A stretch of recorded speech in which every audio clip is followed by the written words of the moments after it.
Hi everyone, welcome back to Valley View Flower Farm. I thought we haven't had a video in a while, and because I shut down my flower season pretty early this year, I don't have any flowers to make for Mother's Day. So I thought, why not do a Mother's Day tour of the flower farm? And the day has started off pretty well with breakfast cooked by the kids, being French toast with cream and strawberries and maple syrup and bacon. So it doesn't get any better than that. So after breakfast we'll go along and we'll have a look to see what's happening in the garden. So it's mid-autumn on the flower farm here in Australia, and I haven't touched the flower farm for about a month and a half because we've been away. So I pretty much just walked away and left things. So there's a fair few weeds. The amaranth has just self-seeded itself everywhere. And the chrysanthemums, I haven't used any of those this year, so they're just flopping around, but I'll cut them back hard and take cuttings for next year. I thought I'd do just a quick tour and show you what I've been up to since I've been back, and a little bit of what's happening in the garden now. So my first job is to get the ranunculus in. So my ranunculus orders came in whilst I was away, and I had ordered 4 trays of seed-grown ranunculus, which I used last year with great success. So these are going in now. They do flop when you first plant them, and sometimes they look like they've died, but if you keep watering them and apply a bit of sea mungus, they will come back. So this is Scrappy, and Scrappy's about 4 months old. And Scrappy is my constant companion in the flower farm and around the garden, and Scrappy's just keeping an eye on those cows for me. And Scrappy's a Jack Russell, which has been interesting. They're an interesting little dog to have. They're very headstrong. Scrappy! So last year when I planted the seed-grown ranunculus corms that I got from Bull, I saved all the ranunculus and I've replanted them. I sold a few and I've replanted the rest, and this is what you get once the plants die down. You get quite a big and mature corm, which you can often separate, and I was really happy with that. So although it's an investment to buy the plugs, the outcome is that you get to keep most of the corms that are produced. I didn't lose very many. The anemones, I lost a few. They seem to rot, but I still got a bed full of anemones from the plugs that I purchased last year. So that was a bit of a success. So they're all in the ground now. I've got a few bags left that I'm going to scatter around the garden. But as for the flower farm, I think I've just got that one tray over there to put in, and then I will just constantly water. So I usually just hose, irrigate the seedlings 3 times a day. I may have to pause filming for a little while because the wind's a bit hectic this morning, but I just wanted to point out I do use who-flung dung. It is expensive to be used on this scale, but I find it's the best mulch for weed control and soil improvement, and I'll continue to use that wherever I think there's a need in these raised beds to improve the soil quality. So I put probably 3 bags on this bed, and I also improve by using a little bit of lime, some blood and bone, and potash. So the potash and the lime will add the calcium, which the ranunculus seem to like, and the blood and bone is a slow feed fertilizer. I will also give them some sea mungus and water that in. Sea mungus is made by Nutrog as well as who-flung dung, and the sea mungus helps just that recovery when they're a little bit floppy, and help with a seaweed extract. So, and it's also a good light fertilizer and soil improver. Because it's Mother's Day, I'm going to get hopefully lots of help in the flower farm today. There's lots of cutting back to be done. So this is the Morpho Delphinium, and I'm going to try cutting it back and then remulching and see what it does next spring to see whether it's worth keeping it as somewhat of a perennial.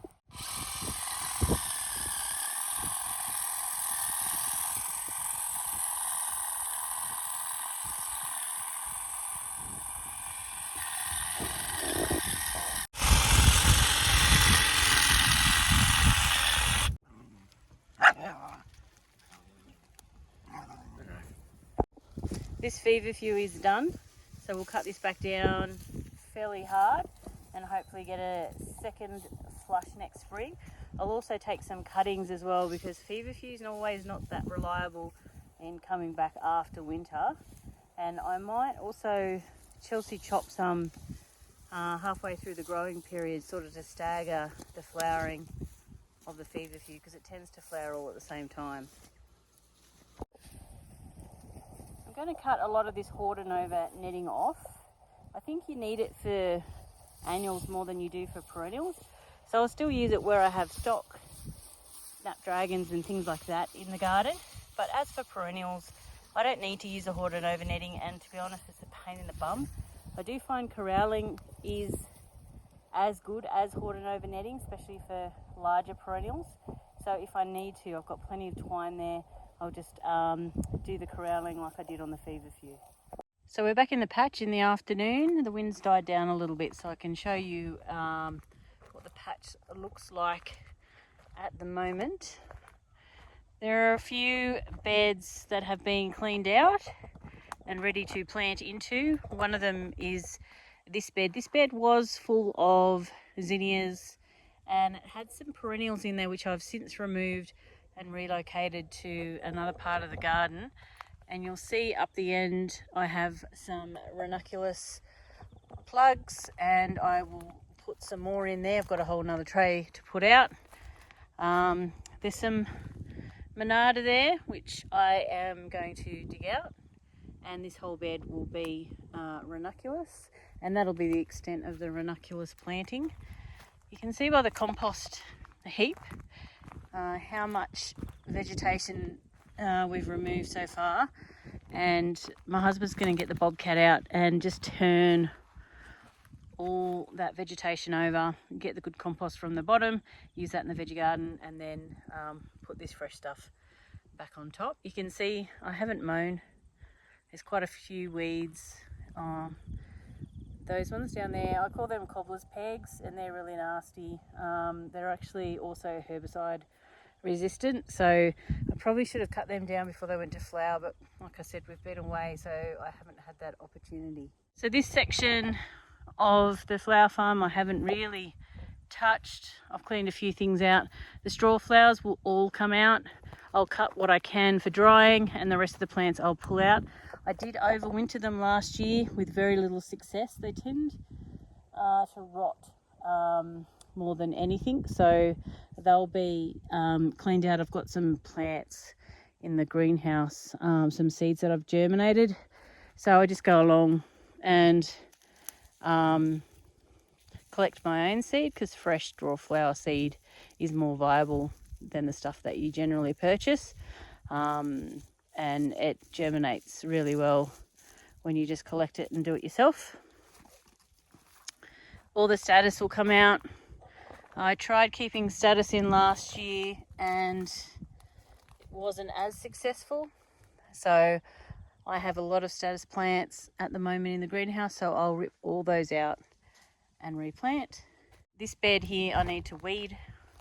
I need to weed my pathways. This is full of perennials that I'm trialing, this little section here. And what I'm trying to do, I've been trying to achieve this for a few years now, is just to consolidate the perennials into a smaller area instead of having beds full higgledy-piggledy. This bed is status, and I'll pick those and dry what I can, and the rest will be pulled out. So there's a few weeks of work here to achieve before I can do any more planting. This bed is a mess. So there's carnations, yarrow that I don't want, that I need to eliminate, and amaranth up the back there that's just completely self-seeded itself. So I need to give that a good clean out. Probably going to relocate the carnations so I can solarize this bed, because I don't. This yarrow is a weed and I just can't eradicate it. The carnations have been great. Very easy to take cuttings, so I've been taking cuttings of those. So along this side, everything's been cut back now, or mostly. There are some sections here and here with perennials that I need to clean up. This section over here, if you've seen a previous video, I did my campanula, perennial campanula that I'm trialing. So I just need to clean that. Feverfew, it's funny, I can't grow feverfew from seed. I find it difficult, yet it just springs up everywhere in my garden. So I don't know what that's about. Peonies are done. Everything's sort of finished off. These plants down here are my chrysanthemums that I left in from the previous year, and I took cuttings from them, but I didn't pull them out, and I should have. Obviously I've done nothing with them, they've just all collapsed everywhere. We are investing in some cattle panel mesh, some light mesh, metal mesh to use, because it's surprising how heavy these heads can get. So I might cut all these back and then take cuttings and then rip the plants out. And over there is the rest of the chrysanthemums. So we'll show you those. They're flopped everywhere as well. So this is a real mess. It's got some nice chrysanthemums, and they would have been great had I been here to look after them. I had no intention really of using the chrysanthemums this year because I knew I'd be away for Mother's Day. On leading up to Mother's Day, so really I just put them in the ground to see what sort of flowers there were, which helps me when I make decisions about what sort of flowers I want to keep. Like, I like these big spidery ones, but I'm not sure about how they would sit in bouquets. This colour is nice though. These little buttons are quite cute. These are old flowers. They've just fallen everywhere. You need really strong support. These I really like. Just the rusty colour and the shape and form of these. This is a lovely yellow. These I really like. Little green buttons. Actually, I know a lot of people don't like yellow. This yellow is a real clean, vibrant yellow, like a buttery yellow.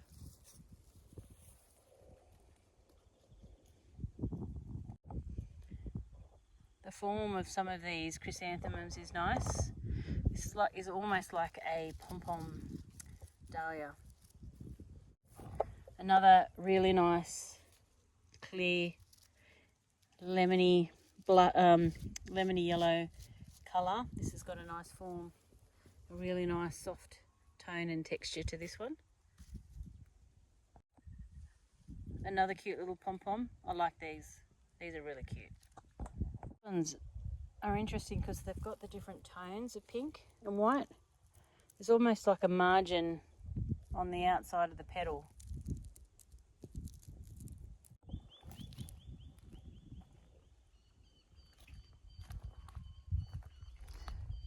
So if I had these supported properly, I would have had a great mass of flowers available for Mother's Day, which makes me excited for next year.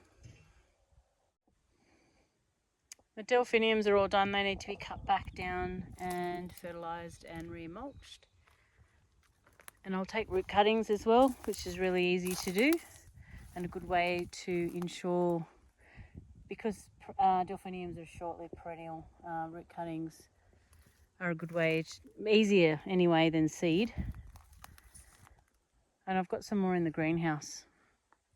Well, thanks for tuning in, everyone. I hope to give you another video in about a month or so, which shows a very much improved flower farm with everything tidied up, cleaned out, and everything planted in and settled down ready for winter. That's my aim anyway. So doing this keeps me somewhat accountable. For those who have a very tidy garden, this is probably a little bit crazy, and it does stress me out a little bit seeing the garden in this state, but with a little bit of help, and honestly Michael just gave me an hour this morning, and the amount of stuff that he cut down would have taken me half a day.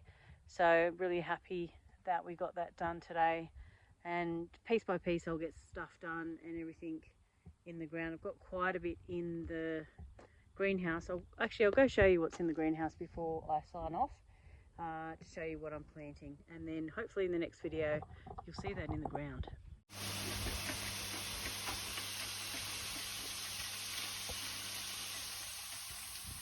So this is my what I call my hothouse greenhouse, and I only call it that because it's got a fair bit of that light carbonate material on the roof and wall, so it does get a bit warmer in here. I don't use it in summer, I only use it in the cooler months. I've got quite a few perennials that I need to put in that I'm trialing, and I'll show you that in the next video. Otherwise in here I've just got some stock and quite a few belly buttons, more belly buttons up there, lots of carnations to go in, and bits and pieces, lots of sweet peas, they need to go in the ground, status and the like.